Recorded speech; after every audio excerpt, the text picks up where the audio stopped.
মোৰ বয়স তেতিয়া 16 বছৰ। 2008 চনৰ কথা। মই এটা ট্ৰেইন জাৰ্ণিত গৈ আছিলোঁ আৰু তেতিয়াই মোৰ লগত এটা ঘটনা সংঘটিত হৈছিল। দুটা ষ্টেচনৰ মাজত চলন্ত ট্ৰেইনখনৰ পৰা হঠাৎ মই পৰি গ'লোঁ আৰু 1 মিনিটমানৰ বাবে মই মূৰ্ছা গ'লোঁ। মোৰ মূৰটোৱে প্ৰায় কাম নকৰা হৈ পৰিল।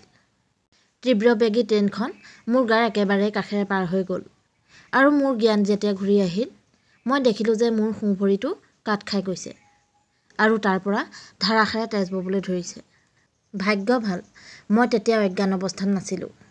মই সহায় বিচাৰি চিঞৰিবলৈ ধৰিলোঁ, কিন্তু কোনো আগবাঢ়ি অহা নাছিল।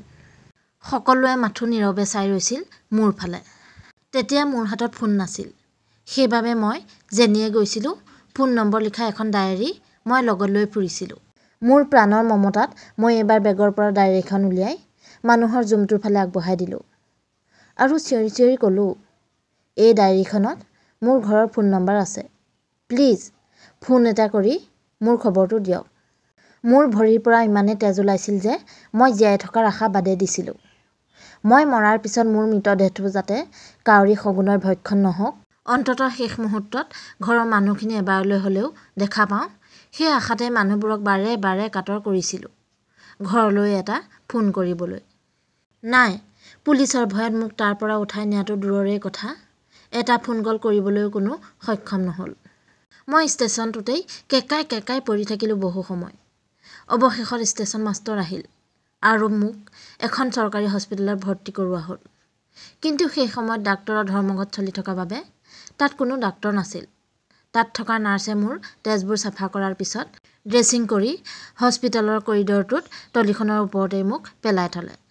মোৰ এক্সিডেণ্ট ৰাতিপুৱাই হৈছিল, কিন্তু মই চৰকাৰী হস্পিটেলৰ কৰিডৰটোত টলিৰ ওপৰতেই আবেলিলৈকে তেনেকৈয়ে পৰি থাকিলোঁ।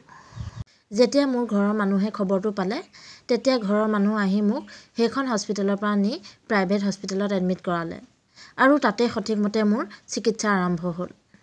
মোক এনাস্থেচিয়া দি বেহুচ কৰি লৈ মোৰ ভৰিৰ চাৰ্জাৰী চলিল। মোৰ চাৰ্জাৰীৰ অন্তত যেতিয়া মই জ্ঞান ঘূৰাই পালোঁ, মোৰ বাইদেউৰ কথা শুনি মই হতভম্ব হৈ পৰিলোঁ। ট্ৰেইন এক্সিডেণ্টত মোৰ বোলে দুটা ভৰিয়ে কাট খাই গ'ল। মই ভাবি আছিলোঁ মোৰ এটা ভৰিহে হেৰুৱাইছোঁ আৰু সেই এটা ভৰি হেৰুৱাৰ দুখেই মোক জুৰুলা কৰি পেলাইছিল। তাতেই দুটা ভৰি হেৰুৱাৰ বেদনাত মই আৰু ভাগি পৰিছিলোঁ।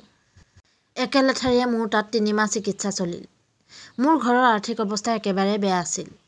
দেউতাই এখন ঠেলাত কেইটামান পাচলি বিক্ৰী কৰিয়েই ঘৰখন চলাই আছিল আৰু মোৰ যেতিয়া চিকিৎসা আৰম্ভ হৈছিল, দেউতাৰ হাতত মাত্ৰ 1000 টকা আছিল। তাকো সেইকেইটা টকা আছিল ঘৰ ভাড়া দিবলৈ ৰখা। যেতিয়া মোক প্ৰাইভেট হস্পিটেলত এডমিট কৰোৱা হৈছিল, ইমান কষ্টৰ মাজতো মোৰ বাৰে বাৰে এটা কথাই মনলৈ আহিছিল, মোৰ চিকিৎসাৰ বিল কেনেকৈ পৰিশোধ কৰিব। কিন্তু মই নজনাকৈয়ে সকলোখিনি ঘৰৰ মানুহে মেনেজ কৰিছিল মোক সুস্থ কৰাৰ স্বাৰ্থতেই। পিছত মোৰ খবৰ ল'বলৈ বহুত মানুহ আহিছিল। তাৰে কিছুমানে আলোচনা কৰিছিল, এনেয়ে ঘৰৰ অৱস্থা ভাল নহয়, তাতে দুটা ভৰি নাইকিয়া পংগু ছোৱালী এজনীক বিয়া পাতিবলৈ কোননো আগবাঢ়ি আহিব। এতিয়া আৰু বাপেকটোৰ বোজাহে হ'ব, তাৰ সলনি তাই মৰি থকাই ভাল আছিল।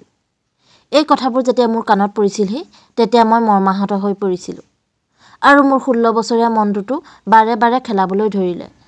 হয়তো মানুহবোৰে ঠিকেই কৈছে, ইমান ডাঙৰ এক্সিডেণ্ট এটা হোৱাৰ পিছত মোক কিয় জীয়াই ৰাখিলে, তেতিয়াই মই মৰি নগ'লোঁ কিয়? গোটেই জীৱনটো মই পংগু জীৱন এটালৈ কেনেকৈ জীৱন পথত আগবাঢ়ি যাম, সেই চিন্তাই মোক বাৰে বাৰে বিচলিত কৰিছিল। মানুহৰ কথাৰ অন্ত নাই।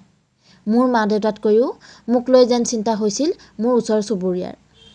মই তেতিয়া হায়াৰ ছেকেণ্ডেৰী ফাৰ্ষ্ট ইয়েৰত পঢ়ি আছিলোঁ। মানুহৰ তেনেধৰণৰ কথাবোৰ শুনি প্ৰথমে দুখ লাগিছিল যদিও মই সাহস পাইছিলোঁ জীৱন পথত আগবাঢ়ি যোৱাত।